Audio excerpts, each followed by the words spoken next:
Hello, my loves, it's Glenda. United States history is complicated and difficult to understand, especially when you're missing part of the story. You probably have never heard of the Red Summer, a time of violence in the United States that started February 8th of 1919 and ended November 13th of 1919, with over 40 acts of violence by the YT community on the Black community. This is part 4 of a 14-part series, with the 14th being a summary of 20 other attacks of the Red Summer. This is the story of the Red Summer and Carswell Grove. On April 13th, 1919, the Carswell Grove Baptist Church was celebrating its 52nd anniversary. The choir would give a special performance, and more than 3,000 people would be present for the gala. Despite being on the heels of slavery, several black farmers were doing quite well. Joe Ruffin was one of those people. He owned 113 acres and ran 5 to 7 plows each season. A major accomplishment for a black farmer. He was relatively prosperous and owned 2 cars. Unlike many blacks in the area, Mr. Ruffin could read and write, despite having no formal education. Mr. Ruffin changed into his Sunday best, got in one of his 2 cars, and headed down the road. He joined in the festivities and had some time, and after some time, he remembered he had left the door to his house unlocked and decided to return home. As he sat there, an older vehicle pulled alongside him. The occupants were 2 YT officers and a distraught black man in handcuffs. Joe knew the man, Edmund Scott, his longtime friend. The driver was W. Clifford Brown, and the other man was Thomas Stevens, both YT officers. When Edmund Scott saw Joe Ruffin, he frantically shouted to the officers that Ruffin would pay his bond. Mr. Ruffin asked what the problem was, and the officer said they had found a concealed gun in Scott's car. Joe took out a checkbook and offered to write a check for Edmund's bond, but he was told it would have to be a cash bond. Being a Sunday, Joe had no way to get a $400 cash bond. A large crowd gathered around the car, including 2 of Joe's sons. Joe reached in and tried to pull Edmund out. Officer Brown became insistent, shouted, "God damn it, get back!" He pulled out his gun and struck Joe in the face. The gun went off, hitting Joe on the left side of his head, knocking him to the ground. One person said Lewis, Joe's eldest son, rushed the car, took the gun from Brown, and pew-pewed the officer in the head, neck, and body, unaliving him. 2 others said that Joe unalived Brown with his own pew-pewer, firing into the police car. Others said Officer Stevens stepped out of his car with his pew-pew drawn. Another round of pew-pew projectiles erupted. Edmund Scott, caught in the middle and handcuffed, was pew-pewed and unalived as he struggled to get out of the way. Officer Stevens was wounded and slumped to the ground. Officer Brown and Edmund Scott were unalive. Officer Stevens lay on the ground, bleeding but conscious. Black men in the crowd attacked him. Some said Joe Ruffin's 2 sons led the assault. Someone started Joe's Ford.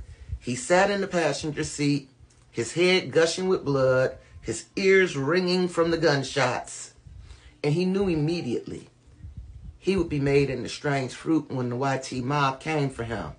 And there was absolutely no doubt that they would come if he lived that long. Word of the incident spread across the county. Blacks hid in their homes while hundreds of YT men grabbed their pew-pewers and headed toward Carswell's Grove. Joe Ruffin asked to be taken to the only person who could help him, Jim Perkins, the most powerful YT man in Jenkins County. Perkins The chairman of the board of commissioners had known Joe his whole life. And Perkins, who was away from home, rushed home once he learned what had happened. Perkins got the county jail physician to bandage Joe's head, and then he drove over to meet the county sheriff, M.G. Johnson, at the scene of the pew-pewing. When the gathering YT farmers learned Joe was alive and at Perkins' house, they became incensed.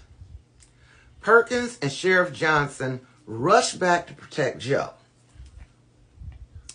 Joe sat bandaged on a cot when Perkins and Sheriff Johnson burst in. "Joe, come on, a mob is coming after you," they yelled. Joe lay in the back of Perkins' car as they drove as quickly as they could.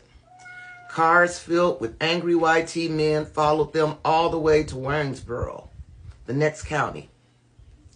Perkins and Johnson decided to drive on to the nearest big city, Augusta, about 45 minutes away. While Ruffin lay in his cell, mobs of YTs took vengeance on Jenkins County. YT men with pew-pewers charged the church at Carswell Grove, firing as they came. Congregants jumped through the windows and took off into the woods as mothers tossed children through the window and then scrambled behind them. The mob cremated the building. YT men went to Joe's farm and grabbed his youngest son, Henry. They also grabbed another Ruffin, John Holliday. Lewis Ruffin escaped. The mob took Joe's car and drove the two men back to the cremation fire at the church. The mob cremated the car, then hung a chain around one son's neck and a rope around the other's. The crowd threw both of Joe's sons into the cremation pyre. It's not clear if they were unalive when they were tossed into the cremation pyre, but at some point the remains were also pew-pewed. The mob moved south to Millen. 3 black Masonic lodges were cremated. At least 2 more cars owned by blacks were also destroyed. 1 black man was pew-pewed and wounded. Mob members told a reporter that the man was at fault for acting suspiciously by running away when they approached. There were reports of other blacks unalived in remote sections of the county. The mob went on to abduct and strange fruit Joe's friend Willie Williams, who had helped him get up after being pew-pewed. Sheriff's deputies took him into custody. First, they put him in the county jail near the courthouse. When they learned the mob was searching for Mr. Williams, they hid him in a nearby stable, but the mob easily found him. They drug him 3 miles outside of town to a remote swamp. They tortured him and then pew-pewed him until he was unalive. Supposedly, before his spirit left his body, Mr. Williams confessed to a plot to unalive Brown because of his anti-liquor activities, though he would not tell the mob where Lewis Ruffin was hiding. Also, the mob claimed another black man who was arrested, Jim Davis, also confessed to the plot, and his life was spared. The story made its way with no evidence in the news accounts of the strange fruit events, offering YT's personal justification for what happened. YTs viewed the unaliving and cremations as all strange fruit events and such activities were presented.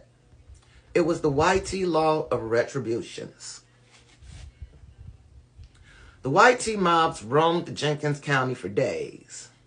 They grabbed a black man from neighboring Burke County, believing he was Joe Ruffin's son, Lewis. Only when the terrified man was brought back to Millen and properly identified did they turn him loose. Even out of state, Joe had no idea whether a YT mob might show up some night to turn him into strange fruit.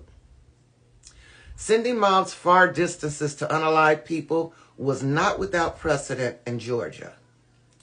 Georgia led the nation in strange fruit events in 1918 and had the most strange fruit events of any state since they began keeping records. The county prosecutor charged Joe Ruffin with unaliving of officers Brown and Scott in order that he be returned for trial. YT mob members were not quoted or named. Blacks were never interviewed. No YT person was ever arrested or charged with any crime relating to the riot and strange fruit events of April 13th or the destruction of the church and other buildings that followed. Perkins, the county commission chairman, who had rushed Joe to safety, ruled that no inquest or investigation regarding the YT attackers was necessary. No one was ever brought to justice for the crimes against the black community. Please like, subscribe, follow, and share, because sharing is caring. And together, we can not only learn, but we can also educate others. I love you. Peace.